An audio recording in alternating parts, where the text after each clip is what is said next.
전쟁의 끝은 미국도 중국도 러시아도 결정하지 못합니다. 100년 전 세르비아의 한 양치기는 마지막 전쟁의 불길이 세상을 뒤덮은 뒤 아주 작은 동방의 나라에서 이름 없는 한 사람이 나타날 것이라고 말했습니다. 그는 왕도 아니고 장군도 아니었습니다. 군대를 움직이지도 칼을 들지도 않았습니다.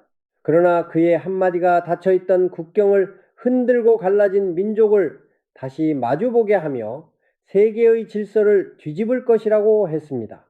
그리고 그 예언 속 나라가 바로 한반도라는 해석이 나오고 있습니다.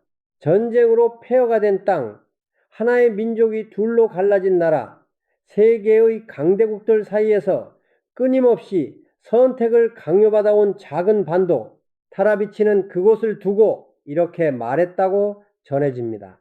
하늘은 가장 낮은 땅을 들어올리고 가장 깊은 상처에서 가장 강한 빛을 꺼낼 것이다. 그렇다면 그 빛은 이미 대한민국 어딘가에서 시작된 것일까요? 그리고 하늘이 선택했다는 그 한 사람은 지금 우리 곁에서 평범한 얼굴로 살아가고 있는 것은 아닐까요? 오늘은 세르비아의 예언자 미타르 타라비치가 남겼다는 한반도의 미래를 추적해 보겠습니다. 19세기 말 세르비아 서부의 산골 마을 크렘나. 높은 산과 짙은 숲으로 둘러싸인 이 마을에는 세상 일과 거의 인연이 없는 한 양치기가 살고 있었습니다. 그의 이름은 미타르 타라비치였습니다. 그는 글을 읽지도 쓰지도 못했습니다. 정치에 대해 배운 적도 없었고 먼 나라의 소식을 들을 기회도 거의 없었습니다. 그의 하루는 양떼를 몰고 산길을 오르내리는 것이 전부였습니다. 그러나 그는 때때로 갑자기 걸음을 멈추고 먼 하늘을 바라보았습니다. 그리고 아직 세상에 존재하지 않는 기계, 아직 태어나지 않은 지도자, 아직 시작되지 않은 전쟁에 대해 이야기하기 시작했습니다. 마을 사람들은 처음에 그를 비웃었습니다. 가난한 양치기가 무슨 수로 세계의 미래를 안다는 말인가? 어떤 사람은 그가 숲의 악령에 홀렸다고 했고, 어떤 사람은 관심을 받고 싶어 거짓말을 꾸민다고 했습니다. 하지만 이상한 일이 있었습니다. 타라비치는 환상을 본 뒤 며칠 동안 심한 열에 시달렸다고 합니다. 그는 잠을 자면서도 누군가와 대화하듯 중얼거렸고 깨어난 뒤에는 자신이 본 장면을 놀라울 만큼 구체적으로 설명했습니다. 나는 미래를 보는 것이 아닙니다. 시간이 내 귀에 들려주는 소리를 듣는 것입니다. 그가 마을 신부 자아리치에게 남겼다고 전해지는 말입니다. 몇 년이 지나자 주민들의 태도는 바뀌었습니다. 그가 무심코 던졌던 말들이 하나씩 현실이 되었기 때문입니다. 타라비치가 가장 먼저 보았다는 것은 거대한 전쟁이었습니다. 그는 유럽의 여러 나라가 서로를 향해 총을 겨누고 하늘에서는 불이 떨어지며 수많은 젊은이가 이름도 남기지 못한 채 쓰러지는 장면을 보았다고 했습니다. 한 나라의 분노가 다른 나라의 분노를 부르고 그 불은 강을 건너고 바다를 건너 세상을 태울 것이다. 당시 사람들은 그 말을 이해하지 못했습니다. 전쟁은 늘 국경 근처에서 벌어졌고 세상 전체가 동시에 불길에 휩싸인다는 상상은 지나치게 과장되어 보였습니다. 그러나 얼마 뒤 제1차 세계대전이 시작되었고 유럽의 작은 충돌은 수많은 나라를 끌어들인 거대한 참사로 번졌습니다. 타라비치는 거기서 끝내지 않았습니다. 그는 첫 번째 불길이 꺼진 뒤 더 잔혹한 두 번째 불길이 찾아온다고 했습니다. 비뚤어진 십자가를 든 자가 사람들의 분노를 먹고 자랄 것이다. 그는 약속으로 군중을 모으고 증오로 나라를 움직이며 마침내 자신의 나라까지 불태울 것이다. 수십 년 뒤 아돌프 히틀러와 나치 독일이 등장했습니다. 타라비치가 말한 비뚤어진 십자가는 나치의 상징과 놀랍도록 닮아 있었습니다. 그는 히틀러라는 이름을 알지 못했지만 증오를 무기로 유럽을 뒤흔든 지도자의 모습을 상징으로 보았던 것입니다. 그는 전쟁 뒤 전범들이 한 곳에서 심판받고 나라들이 다시는 같은 불길을 반복하지 않겠다며 큰 집을 만들 것이라고 했습니다. 사람들은 이 구절을 전범재판과 국제연합의 탄생에 연결했습니다. 그가 본 것은 전쟁뿐만이 아니었습니다. 타라비치는 사람들이 작은 상자 속에서 먼 곳의 사람을 보게 될 것이라고 했습니다. 상자 안의 사람은 실제로 살아있는 것처럼 움직이고 말하며 수천 킬로미터 떨어진 사건이 거의 동시에 전해질 것이다. 당시에는 사진조차 흔하지 않았습니다. 그러나 훗날 라디오와 텔레비전이 등장했고 오늘날에는 스마트폰 하나로 지구 반대편의 사람과 얼굴을 보며 대화할 수 있게 되었습니다. 그는 또 이렇게 말했다고 전해집니다. 사람들은 손바닥보다 작은 물건 안에 세상의 지식을 넣을 것이다. 그러나 지식이 많아질수록 무엇이 진실인지 더 알기 어려워질 것이다. 인터넷과 스마트폰, 가짜뉴스가 넘쳐나는 지금의 시대를 떠올리게 하는 대목입니다. 가장 섬뜩한 부분은 보이지 않는 병에 대한 예언입니다. 사람들은 서로의 손을 두려워하고 가까이 서는 것을 피할 것이다. 북적이던 길은 비고 문이 잠긴 도시에서 사람들은 작은 상자만 바라볼 것이다. 이 구절은 전 세계를 멈춰 세웠던 대유행을 연상시킵니다. 타라비치가 정확히 어떤 병을 본 것인지는 알 수 없습니다. 하지만 사람의 접촉 자체가 공포가 되고 거대한 도시가 갑자기 침묵하는 장면은 우리가 이미 경험한 현실과 너무도 닮아 있습니다. 그의 말이 오늘날까지 전해질 수 있었던 것은 마을 신부자 하리치 덕분이었습니다. 타라비치는 환상을 볼 때마다 신부를 찾아가 자신이 본 것을 이야기했고 신부는 그 말을 가능한 한 자세히 적어두었다고 합니다. 그런데 크렘나 지역에는 오래전부터 이상한 소문이 전해집니다. 자하리치가 남긴 기록 가운데 마지막 몇 장은 한동안 공개되지 않았으며 누군가 일부 문장을 지우거나 불태우려 했다는 이야기입니다. 실제로 전해지는 사본 중에는 가장자리가 검게 그을린 페이지와 문장이 갑자기 끊기는 부분이 있다고 합니다. 특히 해석가들의 관심을 끈 것은 다음과 같은 표현이었습니다. 하나였던 피가 둘로 나뉘고 같은 말을 쓰는 형제가 서로를 향해 무기를 든다. 그러나 마지막 불이 꺼질 무렵 그 땅에서 하늘의 문이 열린다. 타라비치가 살던 시대에 한반도는 아직 남과 북으로 분단되지 않았습니다. 그렇다면 그는 과연 무엇을 보았던 것일까요? 기록에 따르면 타라비치는 생애 후반 세계의 마지막 혼란에 대해 반복해서 말했습니다. 강한 나라들은 서로를 믿지 못하고 오래된 동맹은 흔들리며 돈의 가치는 불안해지고 사람들은 지도자와 언론과 이웃을 동시에 의심하게 된다고 했습니다. 전쟁은 국경에서만 벌어지는 것이 아니라 사람들의 마음속에서도 시작된다고 했습니다.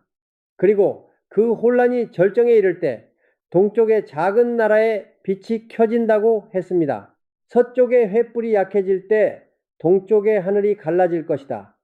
가장 작은 나라에서 들려온 한 목소리가 큰 나라들의 칼을 멈추게 할 것이다. 오랫동안 사람들은 이 동쪽의 나라를 러시아나 중국이라고 생각했습니다. 그러나 러시아와 중국은 타라비치의 표현처럼 작은 나라가 아닙니다. 일본 역시 전쟁 뒤 빠르게 성장했지만 하나의 민족이 두 체제로 갈라진 땅은 아니었습니다. 반면 한반도는 그의 상징과 기묘할 만큼 겹칩니다. 한민족은 식민 지배와 6.25 전쟁을 겪었고 수많은 가족이 남과 북으로 갈라졌습니다. 전쟁 직후 대한민국은 원조 없이는 생존이 어렵다는 평가를 받던 나라였습니다. 그러나 불과 수십 년 뒤 반도체, 자동차, 조선, 원전, 방위산업과 문화 콘텐츠로 세계가 무시할 수 없는 나라가 되었습니다. 타라비치가 말했다는 가장 낮은 곳에서 시작된 빛이 바로 한국의 부상을 뜻한다고 해석하는 이유입니다. 하지만 그의 마지막 예언은 단순히 한국이 부유해진다는 이야기가 아니었습니다. 그 땅은 높이 올라가지만 아직 완성되지 않는다. 몸은 일어섰으나 피는 둘로 갈라져 있기 때문이다. 대한민국은 놀라운 성장을 이루었지만 한반도는 여전히 분단되어 있습니다. 세계적인 기술과 문화를 가진 나라가 되었지만 수도에서 멀지 않은 곳에는 세계에서 가장 무거운 군사 경계선이 놓여 있습니다. 한국은 미국, 중국, 러시아, 일본이라는 거대한 세력 사이에 있습니다. 이 작은 반도에서 일어나는 변화 하나가 동북아 전체의 질서를 흔들 수 있습니다. 그래서 일부 해석가들은 타라비치가 한국을 아직 끝나지 않은 나라로 보았다고 주장합니다. 경제적 성공은 첫 번째 기적일 뿐이며 진짜 예언은 민족의 상처가 움직이기 시작할 때 완성된다는 것입니다. 그리고 바로 그 순간 한 사람이 등장합니다. 타라비치는 그를 왕이나 장군으로 묘사하지 않았습니다. 그는 화려한 궁전이 아니라 가장 낮고 조용한 곳에서 시작합니다. 권력자의 가문에서 태어나지도 않고 처음부터 대중의 환호를 받지도 않습니다. 오히려 실패한 사람, 버림받은 사람, 시대에 뒤처진 사람처럼 보일 수 있다고 했습니다. 그는 검은 옷을 입고 큰 빛 앞에 무릎을 꿇는다. 사람들은 그가 약하다고 생각하지만 하늘은 그가 비워졌기 때문에 그를 사용한다. 검은 옷은 슬픔과 겸손을, 무릎은 복종을, 빛은 사명을 뜻한다는 해석이 있습니다. 중요한 것은 그가 권력을 얻기 위해 움직이는 인물이 아니라는 점입니다. 그는 세상의 왕관을 원하지 않습니다. 사람들의 박수보다 자신이 옳다고 믿는 한마디를 선택합니다. 타라비치는 이 인물이 세상에 알려지기 전에 세 개의 문을 통과한다고 했습니다. 첫 번째 문은 조롱입니다. 그가 처음 목소리를 낼 때 사람들은 비웃습니다. 그의 출신과 학력, 말투와 과거를 공격합니다. 어떤 언론은 그를 위험한 선동가라 부르고 어떤 권력자는 그를 현실을 모르는 광인이라 말합니다. 그는 너무 평범하기 때문에 믿기 어렵고 너무 다른 말을 하기 때문에 받아들이기 어렵습니다. 두 번째 문은 배신입니다. 그와 가장 가까웠던 사람 중 누군가가 등을 돌립니다. 그의 말을 일부만 잘라 왜곡하고 사적인 약점을 세상에 내놓습니다. 한때 그를 따르던 사람들조차 살기 위해 그를 부정합니다. 타라비치는 이때를 두고 그의 그림자가 그를 찌르는 밤이라고 표현했다고 전해집니다. 세 번째 문은 침묵입니다. 그에게 말하지 않는 대가로 안전과 권력이 제시됩니다. 기존 질서에 협력하면 높은 자리와 명예를 얻을 수 있지만 진실을 말하면 모든 것을 잃게 됩니다. 그는 그 순간 왕관을 거부하고 가장 외로운 길을 선택합니다. 그리고 세 번째 문이 닫히는 날 그의 진짜 사명이 시작됩니다. 그렇다면 이 인물이 나타나기 전에 어떤 징조가 일어날까요? 타라비치는 사람들이 같은 나라 안에서 서로를 원수처럼 대할 것이라고 했습니다. 부모와 자녀가 전혀 다른 세상에 살고 남자와 여자, 부자와 가난한 자, 젊은 세대와 노년 세대가 서로를 이해하지 못한다고 했습니다. 진실은 편에 따라 달라지고 사람들은 사실보다 분노를 먼저 믿습니다. 지금 한국 사회는 정치와 세대, 계층과 성별의 갈등으로 지쳐 있습니다. 같은 사건을 두고도 전혀 다른 현실을 보고 정보가 많아질수록 서로의 말은 듣지 않습니다. 밖에서는 강대국 경쟁과 전쟁, 경제 위기가 동시에 이어지고 있습니다. 타라비치는 이런 시대를 하늘이 움직이기 직전의 소음이라고 불렀습니다. 하지만 그가 말한 혼란은 종말이 아니었습니다. 낡은 질서가 무너져야 새로운 질서가 들어설 자리가 생긴다는 것입니다. 더러운 물이 빠져나갈 때 강바닥이 드러나듯 위기는 감춰졌던 거짓과 욕망을 세상 밖으로 끌어냅니다. 그때 두 부류로 갈립니다. 한쪽은 그 임무를 미친 사람, 거짓 예언자, 사회를 흔드는 위험한 존재라고 부릅니다. 다른 한쪽은 그가 오래전부터 기다려온 사람이라고 믿기 시작합니다. 타라비치는 이것을 위대한 분리라고 불렀습니다. 그러나 이 분리는 보수와 진보, 부자와 가난한 자의 단순한 구분이 아닙니다. 두려움을 선택하는 사람과 희망을 선택하는 사람, 익숙한 거짓을 붙드는 사람과 불편한 진실을 바라보는 사람의 분리입니다. 그가 나타나는 날 먼저 갈라지는 것은 국경이 아니라 사람들의 마음이다. 그를 비난하는 목소리가 커질수록 그의 이름은 더 널리 퍼집니다. 누군가 그를 침묵시키려 할수록 더 많은 사람이 그가 무슨 말을 했는지 찾아보기 시작합니다. 처음에는 조롱거리였던 경고들이 하나씩 현실이 되면서 사람들은 뒤늦게 그의 말을 다시 듣습니다. 그렇다면 그는 어떻게 세상을 바꿀까요?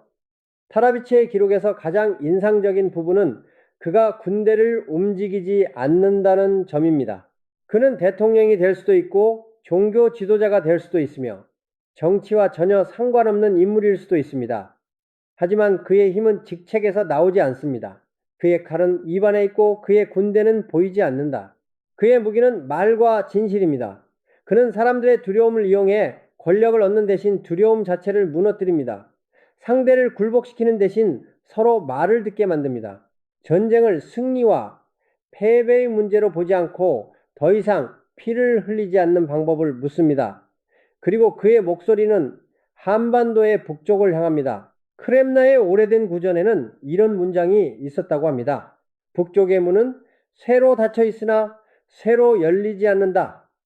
남쪽에서 들려온 한 목소리가 그 문 뒤에 두려움을 먼저 녹일 것이다. 이 구절이 사실이라면 타라비치가 본 변화는 군사적 정복이 아닙니다. 탱크와 미사일로 상대를 무너뜨리는 방식도 아닙니다.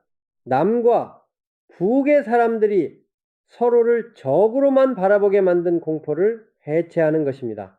그의 등장 이후 곧바로 통일이 이루어진다고 단정할 수는 없습니다.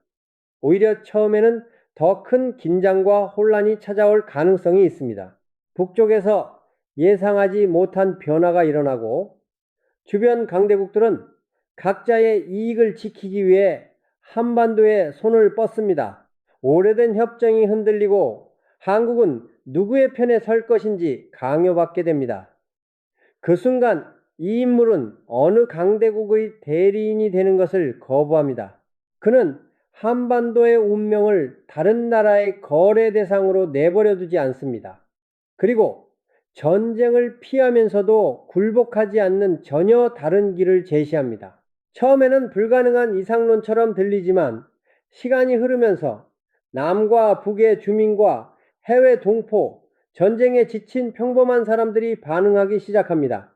타라비치가 말한 보이지 않는 군대가 바로 이것입니다. 그들은 무기를 들지 않습니다. 사실을 확인하고 증오를 퍼뜨리지 않으며 가족과 이웃을 적으로 만들지 않는 사람들입니다. 서로 다른 생각을 가졌더라도 한반도에서 다시는 전쟁이 일어나서는 안 된다는 한 가지 원칙으로 연결됩니다. 그래서 이 예언의 핵심은 선택받은 한 사람만이 아닙니다. 한 사람은 불씨를 만들 수 있지만 그 불씨를 빛으로 바꾸는 것은 결국 사람들입니다. 한국 사회가 끝없는 증오와 편 가르기에 머문다면 어떤 지도자가 나타나도 예언은 완성되지 않습니다. 반대로 사람들이 거짓을 구별하고 분노보다 사실을 먼저 보고 상대를 제거해야 할 적이 아니라 함께 살아야 할 사람으로 바라보기 시작한다면 변화는 이미 시작된 것입니다. 타라비치는 인간에게 4가지 준비가 필요하다고 했습니다. 첫째는 분별입니다. 듣고 싶은 말이 아니라 사실을 보는 힘입니다. 둘째는 인내입니다. 혼란이 길어진다고 해서 희망을 버리지 않는 힘입니다. 셋째는 작은 선입니다. 거창한 구호보다 가까운 사람에게 가하는 미움과 모욕을 멈추는 것입니다. 넷째는 연대입니다. 혼자서는 두렵지만 같은 진심을 가진 사람들이 연결되면 시대의 방향도 바뀔 수 있습니다. 그는 미래의 새로운 시대를 새 하늘이라고 불렀습니다. 그 시대에는 나라의 힘이 군사력과 돈만으로 결정되지 않습니다. 기술은 인간을 통제하는 도구가 아니라 인간을 살리는 도구가 되고, 문화는 상대를 지배하는 수단이 아니라 서로를 이해하게 만드는 언어가 됩니다. 과학이 발전할수록 인간은 다시 양심과 영혼의 가치를 묻게 됩니다. 그리고 한국은 그 중심에 서게 됩니다. 한국이 세계를 지배한다는 뜻이 아닙니다. 전쟁과 분단을 경험한 나라가 갈등을 해결하는 새로운 방식을 보여준다는 뜻입니다. 한반도는 더 이상 강대국들이 충돌하는 끝자락이 아니라 서로 다른 문명이 만나 새로운 질서를 논의하는 시작점이 됩니다. 그러나 그 전에 마지막 위기가 찾아옵니다. 타라비치는 세 개의 큰 그림자가 동쪽의 작은 땅 위에 겹친다고 했습니다. 하나는 전쟁의 그림자, 하나는 경제 붕괴의 그림자, 마지막 하나는 내부 분열의 그림자입니다. 세 그림자가 겹치는 순간 한국은 가장 위험해 보이지만 바로 그때 숨겨져 있던 인물의 모습을 드러냅니다. 그는 자신을 믿으라고 강요하지 않습니다. 오히려 의심하고 확인하며 각자의 마음속 증오부터 바라보라고 합니다. 그는 북쪽을 악마로 만들지도 남쪽을 완전한 정의라고 말하지도 않습니다. 그래서 양쪽 모두에게 공격받습니다. 그러나 이상하게도 그의 말은 국경을 넘어갑니다. 처음에는 작은 영상과 짧은 연설로 퍼지고 이후 세계의 언론과 종교계, 젊은 세대와 해외 동포들이 그의 메시지를 주목합니다. 사람들은 그가 가진 권력이 아니라 아무것도 가지지 않았는데도 물러서지 않는 태도에서 힘을 느낍니다. 타라비치는 그를 불 속에서 피어나는 꽃이라고 불렀습니다. 불은 그를 태우지 못합니다. 오히려 그가 무엇을 위해 살아가는 사람인지 분명하게 만듭니다. 배신과 조롱, 침묵의 시간을 통과한 뒤 그의 이름은 더 이상 개인의 이름이 아니라 변화의 상징이 됩니다. 그리고 마침내 북쪽의 문이 움직입니다. 처음에는 끊겼던 통신이 다시 연결되고 이산 가족의 이름이 확인되며 예상하지 못한 인물이 대화를 요청하는 작은 변화일 수 있습니다. 그러나 일부는 그것을 첫 번째 문이라고 부를 것입니다. 두 번째 문은 군사적 긴장이 멈추는 순간입니다. 세 번째 문은 남과 북의 주민들이 서로를 같은 미래 안에서 바라보기 시작하는 순간입니다. 통일은 어느 날 갑자기 선언되는 한 줄의 문장이 아닙니다. 서로를 두려워하도록 만들어진 오랜 기억이 무너지는 과정입니다. 타라비치가 말한 한 사람은 그 과정을 시작하게 만드는 촉매일 뿐입니다. 결국 그의 마지막 예언은 한 사람의 등장을 기다리라는 말로 끝나지 않습니다. 하늘은 사람을 준비하지만 길을 여는 것은 그 땅의 백성이다. 그가 이미 태어났더라도 한국인이 끝없는 분열을 선택한다면 그는 세상에 드러날 수 없습니다. 반대로 우리가 진실을 구별하고 증오를 멈추고 전쟁이 아닌 공존을 선택하기 시작한다면 그가 누구인지 알기 전부터 예언은 움직이기 시작합니다. 지금 세계는 다시 불안정해지고 있습니다. 전쟁은 끝날 기미를 보이지 않고 강대국들은 더 거칠게 충돌하며 경제와 기술의 변화는 사람들의 삶을 빠르게 흔들고 있습니다. 한국 사회 역시 깊은 피로와 분열을 겪고 있습니다. 하지만 타라비치는 가장 어두운 순간이 빛이 사라진 때가 아니라 빛이 나타나기 직전이라고 했습니다. 100년 전 세르비아의 산골에서 한 양치기가 보았다는 동쪽의 작은 나라, 전쟁으로 모든 것을 잃었지만 다시 일어선 나라, 몸은 성장했으나 민족의 절반을 아직 만나지 못한 나라, 그 나라는 정말 대한민국일까요? 그리고 가장 낮은 곳에서 시작해 세계의 마음을 움직인다는 그 사람은 누구일까요? 정치인일까요? 종교인일까요? 아니면 아직 이름조차 알려지지 않은 평범한 한국인일까요? 그가 나타났을 때 우리는 그를 알아볼 수 있을까요? 아니면 그의 출신과 말투, 정치적 편과 과거만을 따지며 가장 먼저 돌을 던지는 사람이 될까요? 타라비치의 예언이 사실인지 아닌지는 누구도 단정할 수 없습니다. 그러나 분명한 것은 지금 한반도가 또 한 번 거대한 선택의 문 앞에 있다는 사실입니다. 전쟁과 분열의 과거를 반복할 것인지 아니면 세계가 예상하지 못한 새로운 길을 열 것인지 말입니다. 모든 어둠이 지나간 뒤 한 줄기 빛이 동쪽 하늘을 가른다.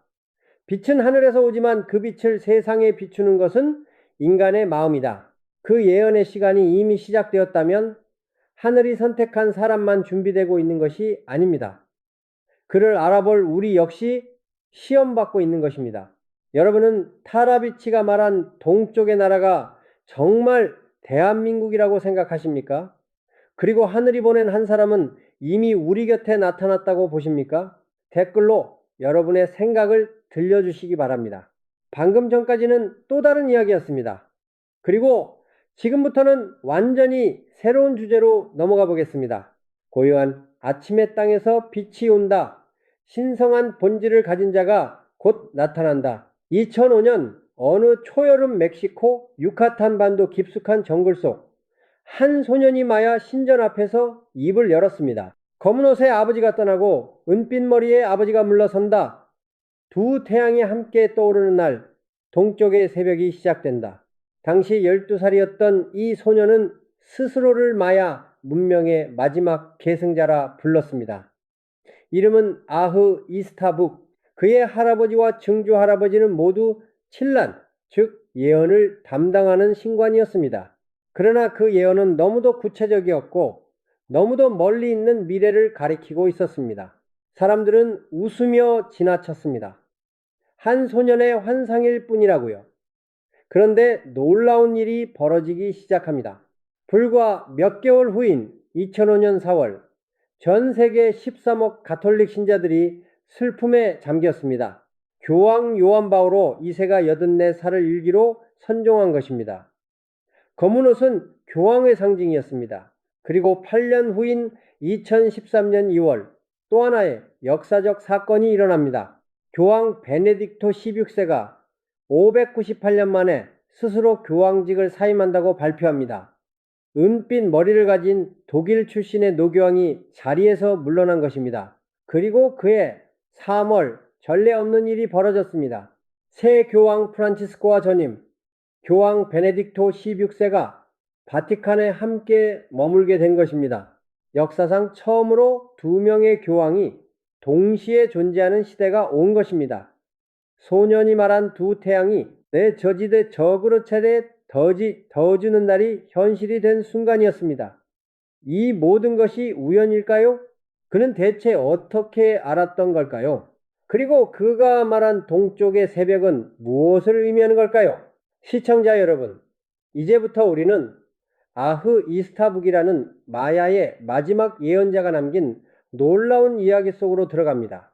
그가 본 미래, 그가 지목한 땅, 그리고 인류가 맞이하게 될 가장 깊은 절망과 가장 밝은 희망에 대해 파헤쳐 보겠습니다.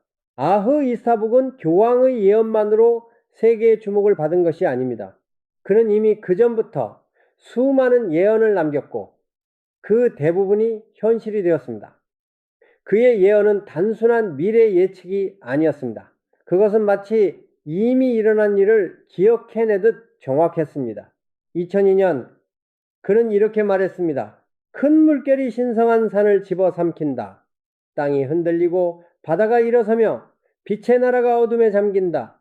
사람들은 무슨 말인지 이해하지 못했습니다. 그러나 2011년 3월 11일 일본 동북부 지역을 강타한 대지진과 쓰나미는 그의 말이 정확히 무엇을 의미했는지 보여주었습니다. 후쿠시마 원전 사고까지 이어진 그 재앙은 일본이라는 선진국을 순식간에 혼돈에 빠뜨렸습니다. 2008년 그는 또 다른 경고를 남겼습니다.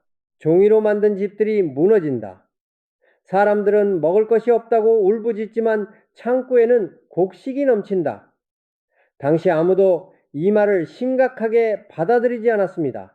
하지만 불과 몇 개월 후 미국 월가에서 시작된 금융위기는 전 세계를 휩쓸었고 수많은 기업이 무너졌습니다. 종이로 만든 집, 그것은 허상 위에 세워진 금융 시스템을 의미했던 것입니다. 그의 예언 중 가장 소름 끼치는 것은 2019년에 남긴 말이었습니다.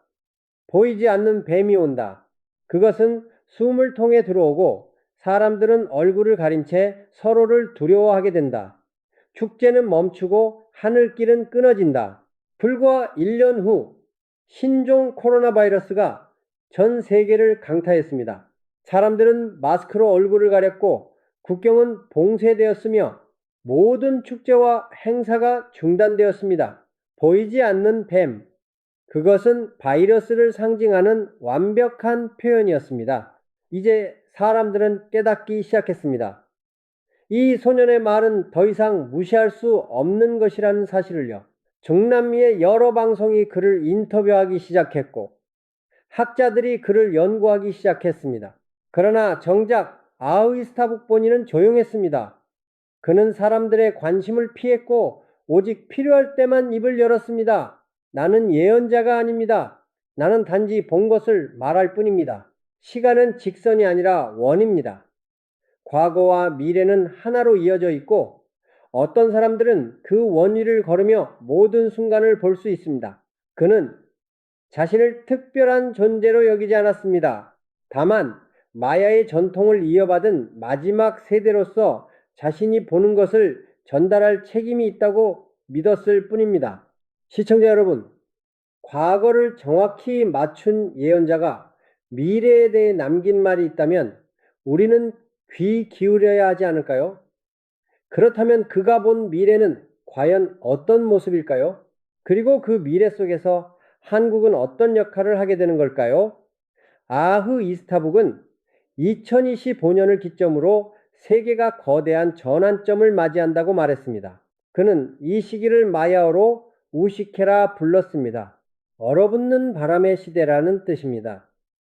차가운 바람이 사람들의 마음을 얼린다. 형제가 형제를 의심하고 이웃이 이웃을 적으로 본다. 진실은 거짓으로 뒤덮이고 거짓은 진실로 포장된다.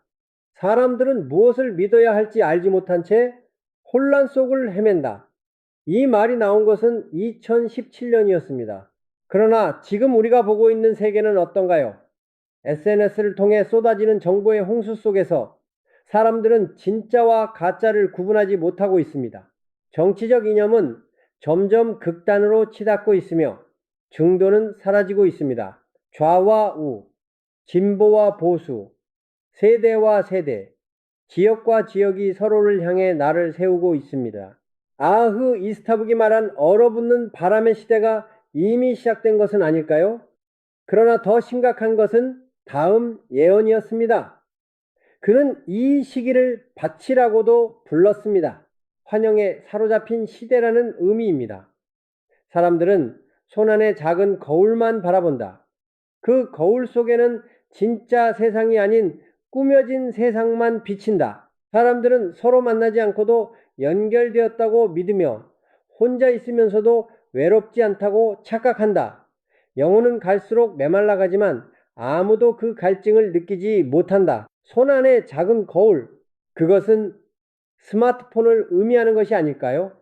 우리는 지금 화면 속 세상에 갇혀 살고 있습니다. 수백 명의 친구가 있지만 정작 진짜 대화를 나눌 사람은 없습니다. 좋아요 숫자로 자신의 가치를 판단하고 타인에게 완벽해 보이는 삶과 자신을 비교하며 우울해집니다. 물질은 넘쳐나지만 행복은 점점 멀어지고 있습니다. 영적 가치는 사라지고 오직 눈에 보이는 것, 측정 가능한 것만이 중요해졌습니다.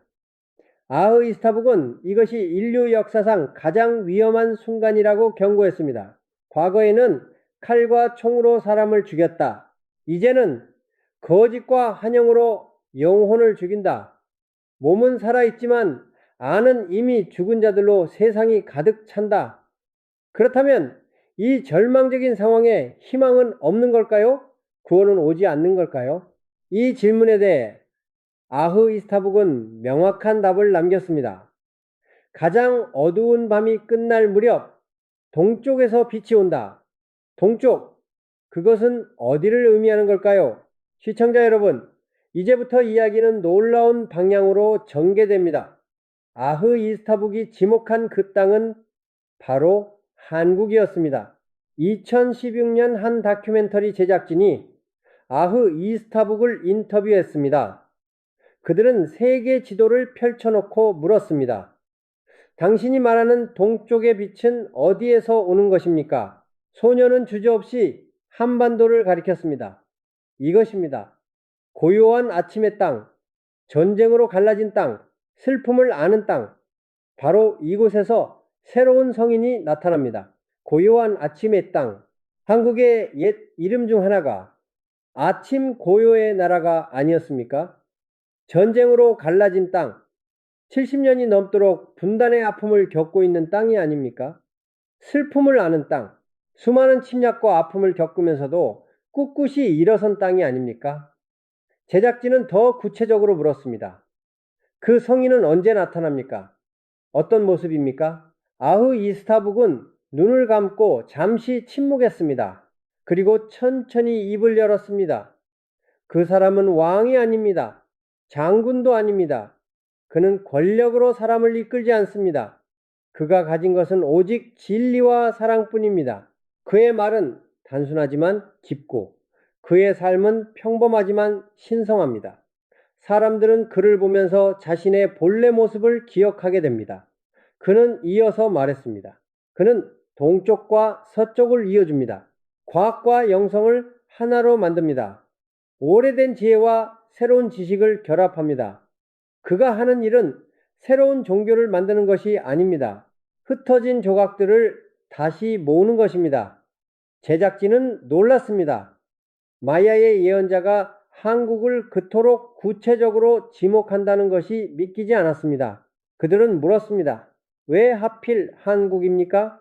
미국도 아니고 중국도 아니고 인도도 아니고 유럽도 아니고 아흐 이스타북은 조용히 대답했습니다. 미국은 힘은 강하지만 영혼은 지쳤습니다. 중국은 크기는 거대하지만 무게에 짓눌렸습니다. 인도는 지혜는 깊지만 혼란 속에 있습니다. 유럽은 역사는 오래되었지만 방향을 잃었습니다. 오직 작은 나라만이 할 수 있는 일이 있습니다. 작기 때문에 빠르게 움직일 수 있고, 작기 때문에 겸손할 수 있으며, 작기 때문에 모두를 연결할 수 있습니다. 그는 계속해서 말했습니다. 그 땅은 고통을 알기에 타인의 아픔을 이해합니다. 분단을 겪었기에 통합의 가치를 압니다. 전쟁을 경험했기에 평화를 갈망합니다. 가난을 벗어났기에 나눔의 의미를 깨달았습니다. 빠르게 변화했기에 변화를 두려워하지 않습니다. 시청자 여러분, 이 말을 듣는 순간 소름이 돋지 않습니까? 한국의 역사와 현재를 이토록 정확하게 표현한 외국인이 있었을까요? 더욱 놀라운 것은 그가 한국을 한 번도 방문한 적이 없다는 사실입니다. 그는 멕시코 정글 속에서 태어나 그곳에서만 살았습니다. 그럼에도 그는 한국에 대해 누구보다 깊이 이해하고 있었습니다. 인터뷰는 계속되었습니다. 그 성인은 정확히 언제 나타납니까? 아흐 이스타북은 고개를 저었습니다. 정확한 날짜는 말할 수 없습니다. 하지만 징조는 분명합니다. 두 태양이 함께 뜬 후 13번째 해가 지나기 전입니다. 두 태양이 함께 뜬 것은 2013년이었습니다. 두 교황이 공존하기 시작한 해였죠. 그렇다면 13번째 해는 2026년이 됩니다. 즉 2016년 이전에 그 성인이 나타난다는 뜻입니다. 우리에게 주어진 시간은 그리 많지 않습니다. 어떻게 알 수 있습니까? 그 사람이 나타났다는 것을요? 이 질문에 아흐 이스타북은 미소 지었습니다. 알게 됩니다. 그의 말을 들으면 가슴이 뜨거워지고 그의 모습을 보면 눈물이 납니다. 슬픔의 눈물이 아니라 귀향의 눈물입니다. 오랫동안 잃어버렸던 무언가를 되찾은 듯한 느낌, 그것이 징조입니다. 제작진은 마지막으로 물었습니다. 만약 그 성인이 나타나지 않으면 어떻게 됩니까? 아흐 이스타북의 표정이 어두워졌습니다. 그렇다면 얼어붙는 바람의 시대는 끝나지 않습니다. 환영에 사로잡힌 시대는 더 깊어집니다. 결국 인류는 스스로를 파괴하게 됩니다. 핵무기 때문이 아닙니다. 영혼이 죽기 때문입니다. 그의 눈빛은 진지했습니다. 하지만 나는 봅니다. 그 빛이 이미 준비되고 있는 것을 고요한 아침의 땅 어딘가에서 누군가가 이미 걷고 있습니다. 아직 세상은 그를 모릅니다. 하지만 때가 되면 모두가 알게 될 것입니다. 시청자 여러분, 이 예언을 어떻게 받아들여야 할까요? 단순한 환상일까요? 아니면 진지하게 고려해야 할 메시지일까요? 아흐 이스타북의 과거 예언들이 모두 맞았다는 사실을 기억한다면 우리는 이 말을 가볍게 넘길 수 없을 것입니다. 그렇다면 이제 우리는 무엇을 해야 할까요? 아흐 이스타북은 명확한 조언을 남겼습니다. 준비하십시오. 하지만 두려워하지는 마십시오. 새로운 성인이 온다고 해서 여러분이 할 일이 없어지는 것은 아닙니다. 오히려 더 많은 일을 해야 합니다. 왜냐하면 그 성인은 혼자 일하지 않기 때문입니다. 그는 구체적으로 세 가지를 말했습니다. 첫째는 사크베를 걷는 것입니다. 사크베는 마야어로 흰 길이라는 뜻입니다. 거짓을 말하지 마십시오. 진실만 말하십시오. 설령 그것이 여러분에게 손해가 된다 해도 진실을 선택하십시오. 거짓말은 영혼을 오염시킵니다. 둘째는 탐욕을 버리는 것입니다. 필요한 것과 원하는 것을 구분하십시오. 필요한 것은 채워지지만 욕망은 끝이 없습니다. 더 많이 가질수록 더 가난해집니다. 적게 가지되 만족하는 자가 진정한 부자입니다. 셋째는 쿨을 바라보는 것입니다. 쿨은 마야어로 신성한 본질이라는 뜻입니다. 매일 조용히 앉아 자신의 내면을 들여다보십시오. 생각을 멈추고 감정을 내려놓으십시오. 그러면 여러분 안에 있는 신성한 본질이 빛나기 시작합니다. 그것이 여러분의 진짜 모습입니다. 아흐 이스타북은 이 세 가지를 실천하는 사람들이 많아질수록 새로운 성인이 나타날 길이 준비된다고 했습니다. 그는 구원자가 아닙니다. 그는 안내자입니다. 여러분이 길을 걷지 않으면 아무리 훌륭한 안내자가 와도 소용없습니다. 2022년 아흐 이스타북은 한 편지를 남겼습니다.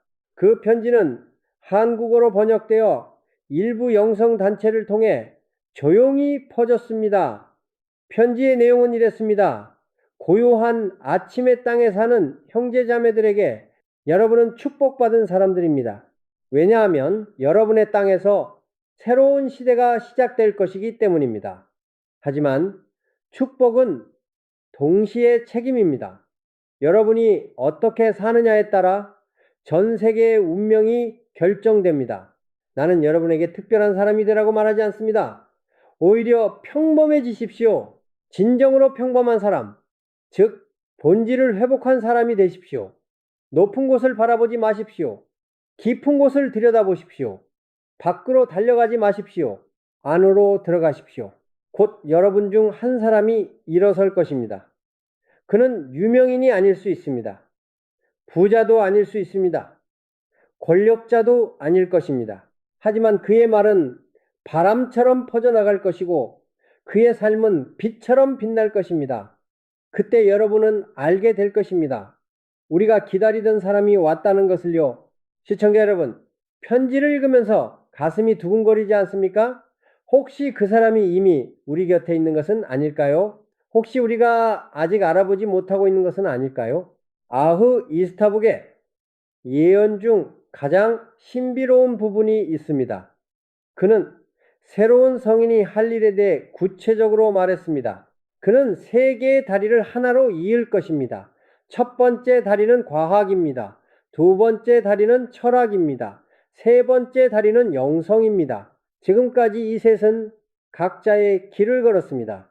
과학자는 영성을 무시하고 영성가는 과학을 거부하며 철학자는 둘 사이에서 방황합니다. 하지만 진리는 하나입니다.